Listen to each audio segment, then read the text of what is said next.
Hello అందరికి welcome back to Dolly dumplings. ఇవాళ recipe వచ్చేసి కొబ్బరి లౌజుల్ని ఎలా చేసుకోవాలో ప్రాసెస్ ఏందో చూసేద్దాము.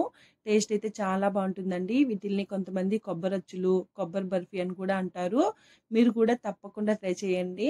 ఇప్పుడు ప్రాసెస్ చూసేద్దాము. దీనికోసం ముందుగా నేను ఒక కొబ్బరికాయని కొట్టి తీసుకున్నానండి. ఈ కొబ్బరి లౌజులకి కొబ్బరి అనేది ముదురుగా ఉండాలి. ముదురుగా ఉంటేనే టేస్ట్ అనేది బాగుంటుంది. ఇప్పుడు ఈ కొబ్బరి గిన్నెలోంచి కొబ్బరిని సపరేట్ చేసుకోవాలండి. చూడండి, నేను ఇక్కడ వీడియో క్లిప్లో చూపించే విధంగా కొబ్బరిని చిన్న చిన్న ముక్కలుగా కట్ చేసి తీసుకోవాలి. ఇలా కట్ చేసుకోవడం మీకు కాస్త కష్టంగా ఉన్నట్లయితేను ఈ కొబ్బరి గిన్నెని ఫ్లోర్ మీద పెట్టుకొని వీడియో క్లిప్లో చూపించే విధంగా కట్ చేసుకోవాలి. ఇలా కట్ చేసుకుంటే కొబ్బరి అనేది ఈజీగా వచ్చేస్తుందండి. ఇలా 2 గిన్నెల్ని కట్ చేసి తీసుకోవాలి. మీరు కొబ్బరి ముక్కలు కట్ చేసుకున్నప్పుడు కాస్త పెద్దగా వచ్చినాయంటే వాటిని చిన్న చిన్న ముక్కలుగా కట్ చేసుకోవాలండి. చూడండి, ఈ విధంగా కట్ చేసుకొని ఒక మిక్సీ జార్ని తీసుకొని మిక్సీ జార్లోకి ఈ కొబ్బరి ముక్కల్ని వేసుకొని మూత పెట్టుకొని మిక్సీ పట్టుకోవాలి. మీరు ఇలా అయినా మిక్సీ పట్టుకొని తీసుకోవచ్చు, లేదా తురుముకొనైనా చేసుకోవచ్చండి. మనం కొబ్బరి తురుముని కొలిచి తీసుకోవాలి. ఇలా కొలవడం వల్ల షుగర్ ఎంత వేయాలనేది అర్థమవుతుందండి. నేను తీసుకున్న కొబ్బరి గిన్నెలకి నాకు 2.5 కొబ్బరి తురుము వచ్చిందండి. ఇప్పుడు దీన్ని పక్క పెట్టేసుకొని స్టవ్ ఆన్ చేసుకొని కడాయి పెట్టుకొని కడాయిలో మీరు ఏ కప్పుతో అయితే కొబ్బరి తురుముని తీసుకుంటారో ఆ కప్పుతో 2 కప్పులు షుగర్ని వేసుకోవాలి. షుగర్ ఎక్కువ తినే వాళ్ళైతే మాత్రం 2.5 కప్పు కొబ్బరి తురుముకి 2.5 కప్పు షుగర్ వేసుకోవచ్చు.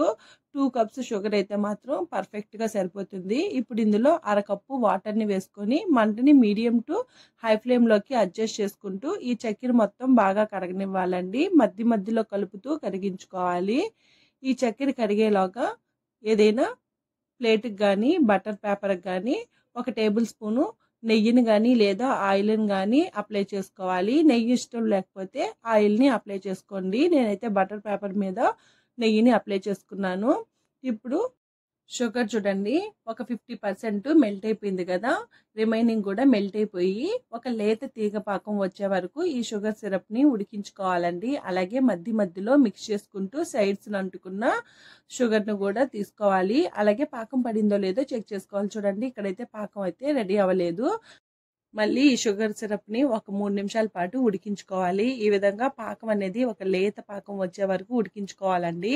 నాకు పాకం మొత్తం రెడీ అవ్వడానికి 7 నిమిషాల పాటు టైం పట్టింది. చూడండి, ఈ విధంగా ఒక లేత తీగ పాకం వస్తే సరిపోతుంది. చూడండి, ఇక్కడ పాకం అనేది రెడీ అయిపోయింది. ఇప్పుడు ఈ పాకంలో మనం ముందుగా తురిమి పెట్టుకున్న కొబ్బరి తురుముని యాడ్ చేసుకోవాలి. మంటని మీడియం టు హై ఫ్లేమ్లోకి అడ్జస్ట్ చేసుకుంటూ ఈ కొబ్బరిని ఇందులోనే ఉడికించుకోవాలండి. మీకు ఇలా నచ్చకపోతే కొబ్బరిని లైట్గా వేయించుకొని కూడా ఇందులో వేసుకోవచ్చండి. నేనైతే పచ్చిదే వేస్తున్నాను. కొబ్బరి బర్ఫీలకి ఇలా చేస్తేనే టేస్ట్ అనేది బాగుంటుంది. ఇలా బాగా మిక్స్ చేసుకోవాలి. మంటని మీడియం టు హై ఫ్లేమ్లోకి అడ్జస్ట్ చేసుకుంటూ ఈ బర్ఫీ కన్సిస్టెన్సీ వచ్చే వరకు బాగా మిక్స్ చేసుకోవాలండి. చూడండి, మనకి కొబ్బరి బర్ఫీ కన్సిస్టెన్సీ రెడీ అయిందో లేదో తెలియడం కోసం ఈ కడాయికి సైడ్స్న ఒక తెల్లటి పొరలాగా ఏర్పడుతుందండి. అప్పటి వరకు బాగా మిక్స్ చేసుకోవాలి.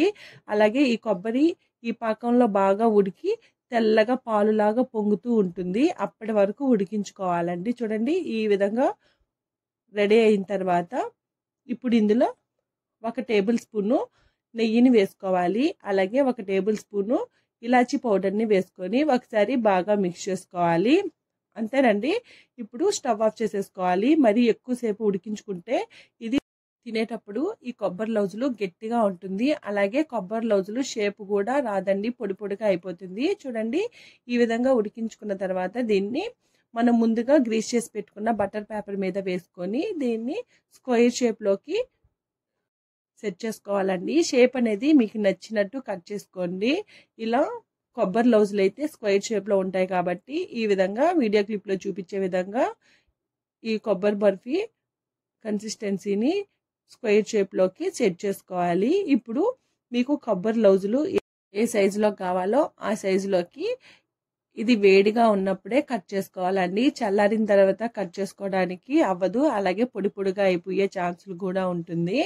చూడండి, ఈ విధంగా వీడియో క్లిప్లో చూపించే విధంగా కట్ చేసుకోవాలి. ఇలా కట్ చేసుకున్న తర్వాత దీన్ని కనీసం ఒక 1 అవర్ పాటు అలాగే వదిలేసేయాలండి రూమ్ టెంపరేచర్లో.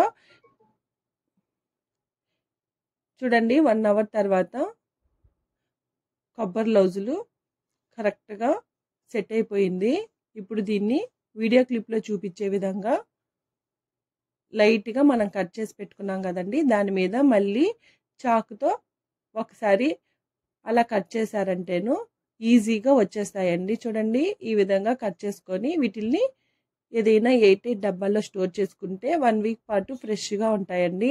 ఒకవేళ మీరు కొబ్బరి లౌజులు షేప్ అనేది కరెక్ట్గా రాకపోతే పొడి పొడిగా అయినట్లయితేను మళ్ళీ స్టవ్ మీద పెట్టుకొని ఒక 2 నిమిషాల పాటు ఉడికించుకొని షేప్స్ని కట్ చేసుకోవాలండి. అంతేనండి. చూడండి ఎంత చక్కగా కొబ్బరి లౌజులు రెడీ అయిపోయాయి కదా. టేస్ట్ అయితే చాలా బాగుంటుందండి. మీరు కూడా తప్పకుండా ట్రై చేసి మీకు ఎలా కుదిరిందో కామెంట్ చేసేయండి. అలాగే మరిన్ని రెసిపీస్ కోసం మన ఛానల్ని సబ్స్క్రైబ్ చేసుకొని నోటిఫికేషన్ సింబల్ని ఆన్ చేయండి. Thank you for watching.